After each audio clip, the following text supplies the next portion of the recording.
நான் சமீபத்தில் சேலத்தில் உள்ள எஸ் டிராவல்ஸ் மூலமாக ஆந்திராவில் அமைத்துள்ள சில புண்ணிய ஸ்தலங்களுக்கு செல்லும் வாய்ப்பு கிட்டியது.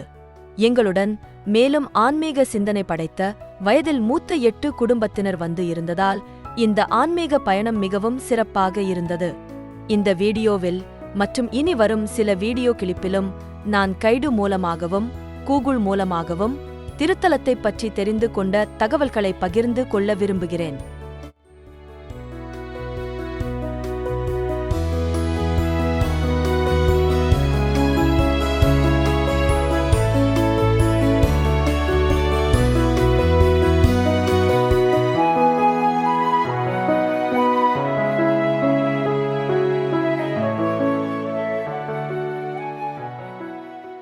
முதலில் நாங்கள் ஸ்ரீ கனகதுர்கா ஆலயம் சென்றோம்.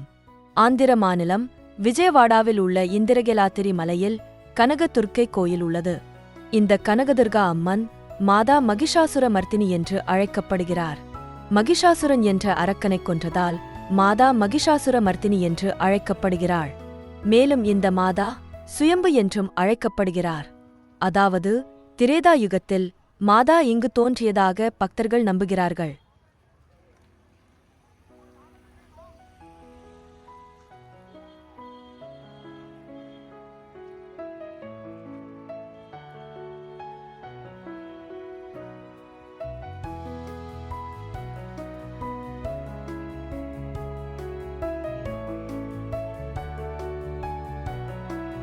அம்மனின் 51 சக்தி பீடங்களில் இதுவும் ஒன்று. ஆதிசங்கர் இந்த தலத்திற்கு விஜயம் செய்து ஸ்ரீ சக்கரம் பிரதிஷ்டை செய்திருப்பது சிறப்பு. இதிகாசமான மகாபாரதத்தில் அர்ஜுனன் சிவபெருமானுக்காக தவம் செய்து பாசுபத அஸ்திரத்தை பெற்ற இடம் இது என்று புராணக்கதை கூறுகிறது. அர்ஜுனன் கோயிலை கட்டி துர்கா தேவிக்கு அர்ப்பணித்ததாக நம்பப்படுகிறது. அகத்திய முனிவர் இங்கு சிவலிங்கத்தை மல்லேஸ்வரர் என்ற பெயரில் பிரதிஷ்டை செய்ததாக கூறப்படுகிறது. இந்திரகிலாத்திரி மலை உச்சியில் இருந்து விஜயவாடா மற்றும் கிருஷ்ணா நதியின் அழகிய காட்சியை காணலாம்.